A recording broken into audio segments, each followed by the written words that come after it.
CBN em Foco. Apresentação: Carlos Andreasa e Marcela Lorenzetto. Bom dia, meus amores, CBN em Foco no ar. Segunda-feira, 7 de novembro, como vão vocês? Eu vou bem. Melhor agora, hoje é dia da lista da seleção brasileira sair às 13 horas, finalmente Copa do Mundo, estaremos liberados para usar verde e amarelo sem sermos julgados por qualquer razão. Marcela Lorenzetto, eu quero que você saiba que na minha seleção você não apenas é titular, está convocada, todo mundo sabe, como você é capitã, bate o escanteio e vai para a área cabecear. Bom dia, como vai você? Muito bom dia, muito me honra estar na sua seleção 10, seleção campeã. Bom dia para você, parça, bom dia para todo mundo que nos acompanha, uma ótima semana para todo mundo. Vamos chamar outro craque aqui para conversa? Opa, também tem lugar nesse time, joga fácil, é bom de bola. Felipe Igreja, a que você se refere, certo? Ele mesmo, Felipe, bom dia para você. Bom dia, Marcela. Bom dia, Andreasa. Muito me honra estar nesse time com vocês, viu? Vamos junto, vamos bater gol. Você escolhe gol a posição. Agora. Você escolhe a posição, Felipe Igreja. Com você não tem essa de transição. Você escolhe a posição, você joga em qualquer situação. Mas há uma transição formalmente a ser iniciada hoje, aliás, com a expectativa de o presidente eleito Lula estar em Brasília, aí na sua área, amanhã. E aí, o que temos?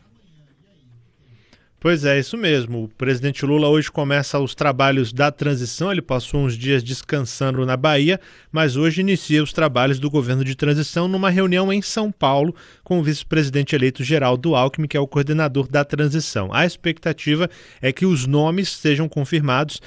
Os nomes da transição são 12 nomes políticos indicados pelos partidos aliados e aí 38 nomes técnicos para completar os 50 nomes previstos na lei para participar desse trabalho da transição. O Lula só deve desembarcar aqui na capital federal amanhã e aí para participar de reuniões com um lado político, com o presidente do Congresso Nacional, Rodrigo Pacheco, com a presidente do Supremo, Rosa Weber, com o presidente do TSE, Alexandre de Moraes, e com o presidente da Câmara dos Deputados, Arthur Lira. Será o primeiro encontro entre os dois, sendo que Lira é o principal aliado de Bolsonaro aqui no parlamento, mas também foi o primeiro a reconhecer a vitória de Lula assim que o TSE confirmou o resultado das eleições no último dia 30 de outubro. Alguns nomes dessa área técnica que vão compor a equipe de transição já começaram a ser divulgados no final de semana. Temos os economistas convidados Pércio Arida e André Lara Rezende, que atuaram na criação do Plano Real, além de Guilherme Melo, que é um quadro técnico do PT. Da parte da educação, houve o convite para Priscila Cruz, da ONG Todos pela Educação, e para a área ambiental, do ambientalista Pedro Ivo. São alguns nomes que já surgem hoje, esse time deve ser completado. Em meio a esses nomes que vão surgindo, o debate dessa semana e desses próximos dias, eu vou dizer das próximas horas, é sobre a solução jurídica que vai ser dada para viabilizar o pagamento de benefícios sociais e aumento do salário mínimo, por exemplo, a partir de janeiro, já que no atual orçamento não há espaço para manter os R$600 do auxílio em janeiro. O primeiro anúncio feito pela equipe de transição foi uma PEC, uma proposta de emenda à Constituição, para tirar da regra do teto de gastos essas despesas e permitir o pagamento desses benefícios logo em janeiro. Só que essa medida começou a ser criticada internamente por aliados do petista. Alguns nomes, como o senador Renan Calheiros, começaram a defender que seria possível uma medida provisória abrindo crédito extraordinário. Esse vem sendo o debate no momento, porque alguns aliados de Lula, capitaneados por Renan Calheiros, entendem que seria possível iniciar o governo sem depender do Centrão. Isso porque para aprovar uma PEC, uma proposta de emenda à Constituição, são necessários 308 deputados e 49 senadores, 2 turnos de votação, forçando Lula e o PT a negociarem de imediato com Lira e o Centrão. Embora essa ideia da medida provisória tenha ecoado aqui por Brasília, o entendimento que a gente tem observado dos parlamentares que debatem esse assunto é de que a solução jurídica mais segura seria, de fato, a PEC da transição, mesmo que isso represente já negociar agora com os deputados do Centrão e Arthur Lira. O senador Randolfo Rodrigues disse que esse debate será levado para a definição de Lula numa reunião agora pela manhã para definir quais serão os pontos urgentes que precisam de maior segurança jurídica, quais aqueles que poderiam ficar para depois, e aí seria analisada uma outra situação jurídica. Foi o que disse o Randolph. Eu acho que nós podemos ter medidas que são de curto prazo, como é o caso do auxílio, mas ter medidas a médio e longo prazo que nós podemos ter um pouco mais de parcimônia na elaboração, apreciação e aprovação de eventual proposta de emenda constitucional. Ontem, o ministro da Casa Civil, Ciro Nogueira, criticou a possibilidade de uma medida provisória. Nogueira é do partido de Arthur Lira e a mensagem foi entendida ali como uma senha para mostrar que a solução jurídica, para mostrar que se a solução jurídica não for a PEC, haverá resistência do Centrão. Marcela e Andreasa. Felipe Igreja, você foi no ponto aí, circulou a ideia de medida provisória. Um dos primeiros a encampá-la foi Renan Calheiros, menos pela segurança jurídica e mais pelo temor de fortalecimento de Arthur Lira, seu adversário regional em Alagoas, com uma PEC. O caminho da PEC me parece ser o incontornável. Não quer dizer que ela prosperará, mas que o plano A, não existindo plano B ainda, seja a PEC, isso está dado. Mais cedo hoje, no jornal da CBN, Cássia e Milton entrevistaram o relator do orçamento, Marcelo Castro, e ele deixou bastante claro que a solução consensual entre os representantes do governo e dele, senador, da parte do Congresso, relator do orçamento, é o encaminhamento da PEC. A PEC virá, será mais uma a propor soluções extra-teto de gastos não existindo mais, para pagar promessas eleitorais. A gente tem que ser justo aqui e dizer que qualquer que fosse o presidente eleito, Bolsonaro ou Lula, nós teríamos uma solução como essa. Podia variar aqui e acolá, mas todo mundo prometeu, e no orçamento não estava previsto, porque o orçamento para 2023 é uma peça de ficção, não estava previsto a manutenção dos R$200 para que chegasse aos 600 do Auxílio Brasil. Qualquer que fosse o vencedor proporia isso. Para ser justo de novo, Lula na campanha disse que desde o primeiro momento, desde a largada do seu governo, trataria do salário mínimo reajustado para além da inflação. Vocês acham que no país, considerando o país como se encontra, conflagrado, dividido, gente na rua, o presidente eleito cometeria o estelionato eleitoral de não cumprir aquilo que prometeu, de não tentar cumprir o que prometeu? É óbvio, portanto, que essa PEC da transição terá lá previsto extrateto, a partir do orçamento que não existe, valores bilionários para pagar essa conta. O que se precisa fazer agora é dizer qual é o valor. Não pode caber tudo também. Então, é para os 600, para a manutenção dos R$600? É para o reajuste do salário mínimo? Beleza, ponto final. Vamos fechar essa porteira. Não dá para querer aproveitar esse momento e fazer passar o alargamento da faixa de isenção do imposto de renda, por exemplo, porque isso significa expansão de gastos de um lado e renúncia de arrecadação de outro. Não dá. Então tem que ser bem clara a mensagem sobre o valor é esse, mas o valor é esse para 2023, para cumprir as promessas, necessidades, a rigor, necessidade social da população. Mas o que nós apresentaremos em termos de controle de gastos olhando para frente? Porque a gente precisa voltar a uma normalidade. Nós não vamos viver numa licença para gastar permanente. Não podemos viver num waiver eterno. Certo? Então, qual é, doravante, pensando no orçamento de 2024, a nova regra fiscal, considerando que o teto de gastos foi destruído pelo governo Bolsonaro? Não existe mais. O que nós apresentaremos, porque o que o governo pode fazer é controlar gastos. De modo a que o orçamento volte para uma realidade minimamente factível, que significa o seguinte: faremos escolhas. É assim que se faz política pública. Não cabe tudo. Nunca coube. Certo? Então, você tem um orçamento para 2024. 2023 é esse aí, já era. Vai ter extrateto. 2024, nós queremos isso, isso, isso e isso. Dentro do orçamento. Vamos abrir mão disso e daquilo outro. Que tal abrir mão? Não resolve o problema, mas é uma parte significativa do orçamento secreto. Muito obrigado, Felipe Igreja. Um abraço. Um abraço, até mais. Valeu, Felipe, até. Orçamento secreto, né, Tchela? Pois é, Andreasa, o que a gente tem para dizer sobre isso? Ele continua, porque em meio a essas discussões sobre licença para gastar no ano que vem, isso está dado. E eu repito aqui, temos de ser honestos intelectualmente. Quem criou as condições para isso, arrombando a porteira do teto de gastos, foi o governo Bolsonaro. E prometeu, mesmo não colocando no orçamento, que a licença viria porque seria preciso pagar os R$600. Lula falou, eu também. Então os dois estavam com esse pacto projetado. E o mercado, para usar o verbo que eu odeio, já precificava isso. Está precificado. A licença para gastar em 2023 virá. Mas, e aí entra o elemento PEC. Para que a PEC seja aprovada, na forma PEC, com a maioria necessária, entra no horizonte o elemento futuro do orçamento secreto.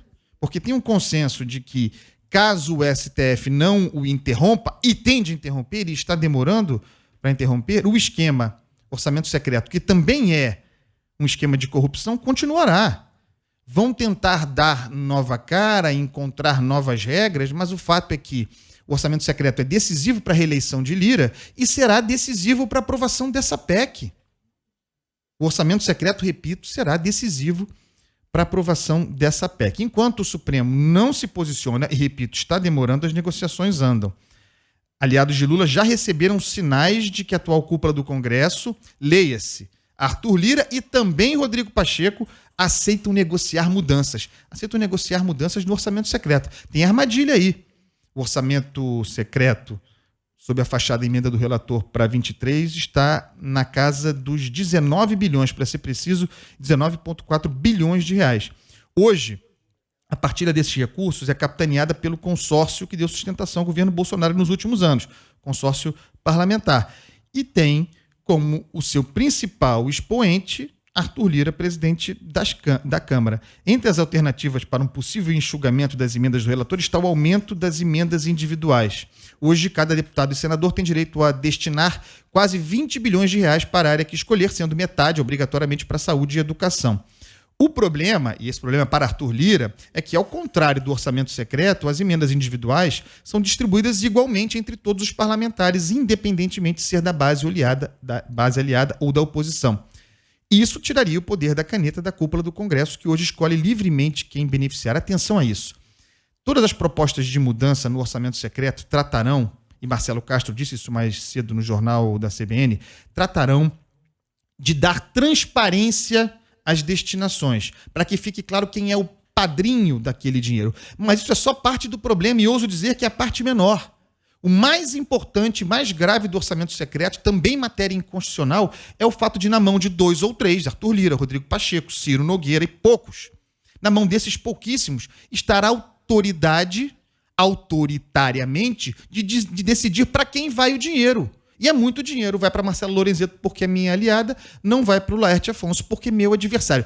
Esse é o problema do orçamento secreto e nisso ninguém quer mexer, Marcelo Lorenzeto. Pois é, Andreasa, e a gente já falou aqui até no programa uma proposta que é citada no governo Lula, que é de fato que o governo aponte obras de interesse mútuo, ou seja, que eles façam projetos, façam parte de projetos de determinado ministério, mas que também atendam o parlamentar na sua base. É uma mistura aí desse orçamento secreto. Ao jornal o Globo, o líder do União Brasil, Elmar Nascimento, que é aliado de Arthur Lira, se mostra disposto também a negociar essas alternativas ao orçamento secreto, mas não quer que o parlamento abra mão de ter o poder em cima de pelo menos 1% do orçamento. Ainda no primeiro turno, quando se referiu ao orçamento secreto, Lula classificou Bolsonaro como bobo da corte, né? Porque ele dizia que o Arthur Lira era quem ligava direto para os ministros para decidir a destinação de todo o dinheiro. Agora, né, o petista fez essas reiteradas críticas e prometeu, portanto, acabar com esse orçamento secreto. Mas agora, eleito, os aliados de Lula já modulam esse discurso, né? A esperança dos petistas é que o STF resolva o problema, evitando aí um desgaste político logo na entrada, né? A expectativa entre os ministros do Supremo é de que a ação que questiona a legalidade das emendas do relator, que são o orçamento secreto, né, seja julgada até o final deste mês ou mais tardar no comecinho de dezembro. A tendência, de acordo ali com interlocutores ouvidos pelo jornal o Globo, é que a presidente do Supremo, Rosa Weber, relatora da ação, proponha a derrubada do instrumento. Ela seria acompanhada possivelmente por Carmen Lúcia, Luiz Roberto Barroso, Edson Fachin, Alexandre de Moraes e Luiz Fux. Mas aí uma outra corrente, que é liderada por Gilmar Mendes, pode propor a manutenção das emendas do relator, mas com os critérios de transparência. Para ambos os entendimentos, há consenso de que será necessário modular a decisão, uma vez que parte do orçamento já foi empenhado. Na avaliação dos magistrados, Andreasa, uma decisão radical poderia gerar insegurança jurídica e dar origem a uma série de processos sobre esse tema, né? Insegurança jurídica está agora, na forma como existe. Tem de ser radical nessa solução. Para isso, existe o Supremo Tribunal Federal, guardião da Constituição. Se o troço é inconstitucional flagrantemente, está aí o relatório de que tratamos aqui, esmiuçamos aqui, do Tribunal de Contas da União, apontando a inconstitucionalidade da matéria. Que é isso de modular? Ah, não, vamos tornar transparentes. Não basta. Torna transparente, mas mantém na mão de pouquíssimos a distribuição desses bilhões para fazer política com orçamento público? Além da corrupção? Inacreditável modulação nessa altura do campeonato. Vamos para o intervalo e já voltamos.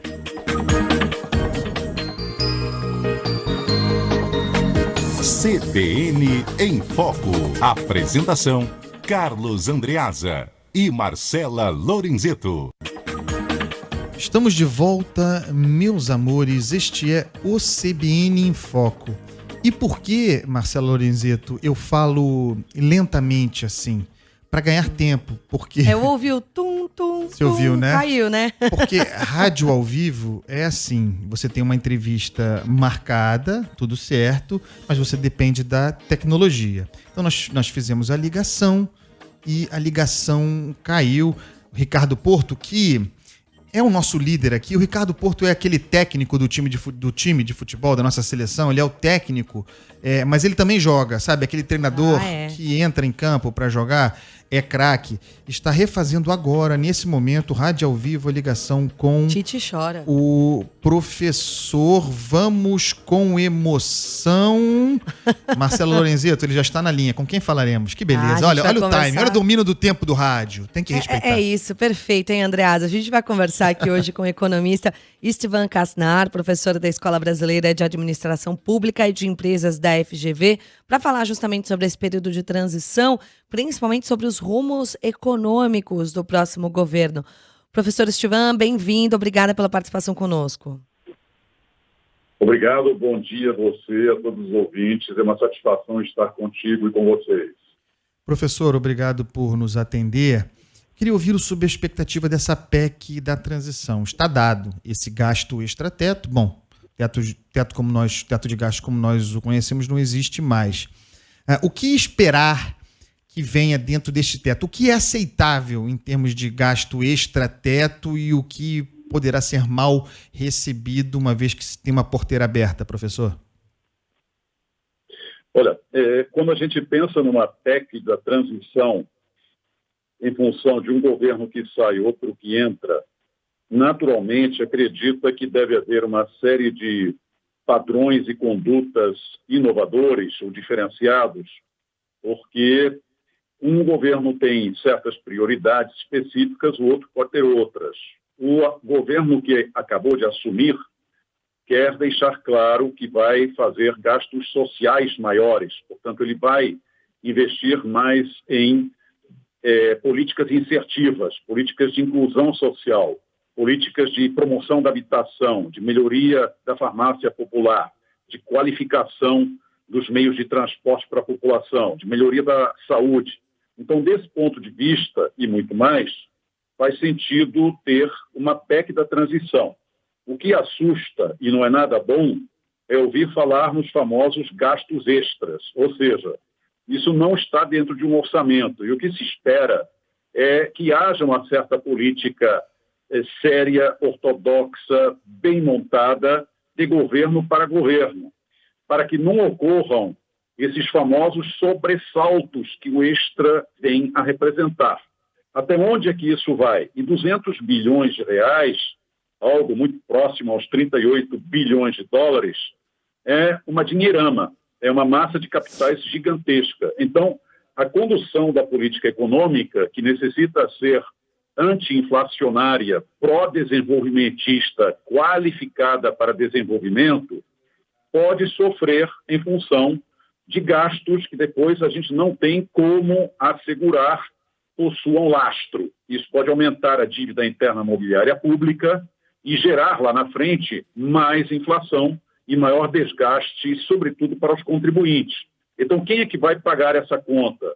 Quanto dessa conta vai cair em cima do brasileiro que já tem uma carga fiscal dramaticamente elevada, que segundo o IBGE chega a 36% do produto interno bruto?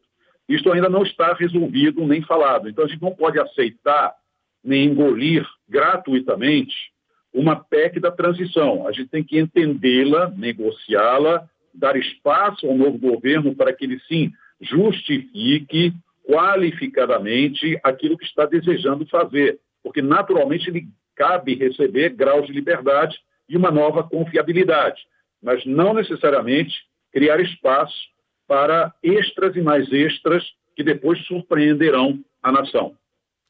Como a gente falou aqui, né, durante o programa, professor, soluções extra-teto de gastos serão necessárias nesse primeiro momento, até para fazer esse ajuste que o senhor falou com relação às promessas de campanha e plano de governo, mas é importante ter essa responsabilidade.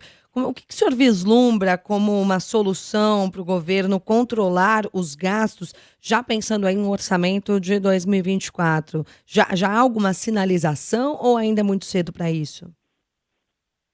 Eu creio que você está muito certa, mas nunca é cedo para criar um orçamento adequado. O trabalho orçamentário, dos controles orçamentários, das auditorias orçamentárias, é no sentido de prever o que vai suceder. Então é necessário que haja uma capacitação, que item a item, rubrica a rubrica, conta a conta disponível, verifique cuidadosamente receitas versus despesas, saldo inicial disponível em caixa e mobilização das diversas dívidas que o Estado já assumiu e que são gigantescas e que pressionam todo o país e também as taxas de juros.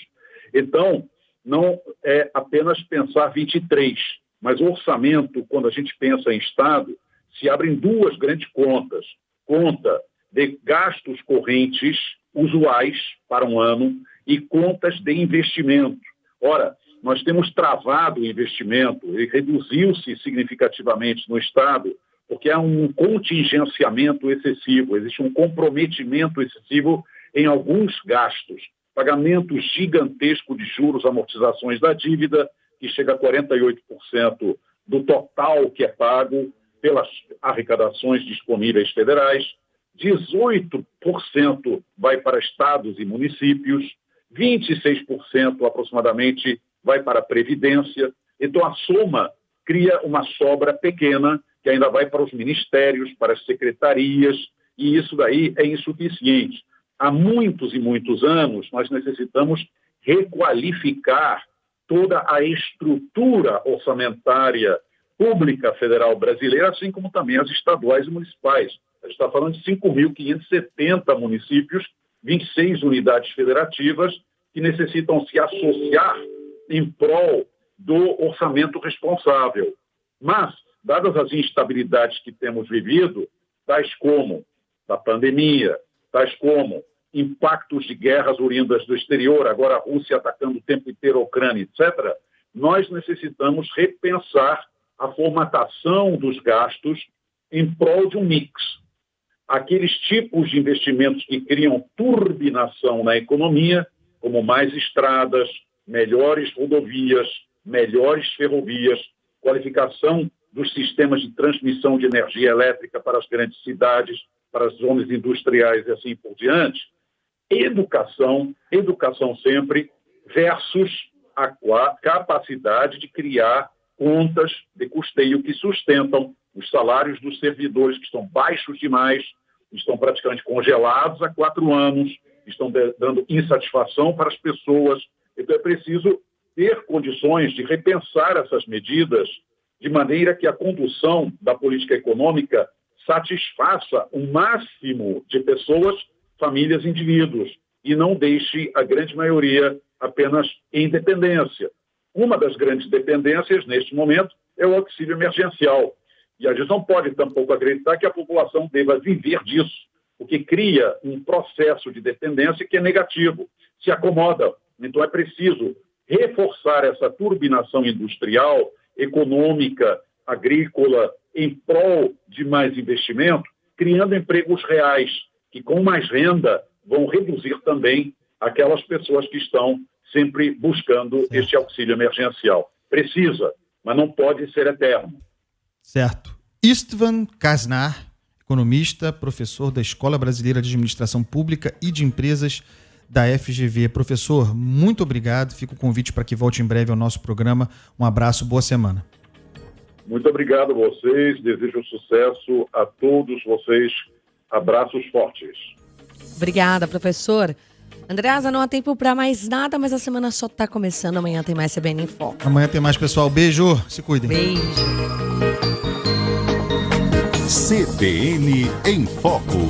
Apresentação: Carlos Andreasa e Marcela Lorenzeto.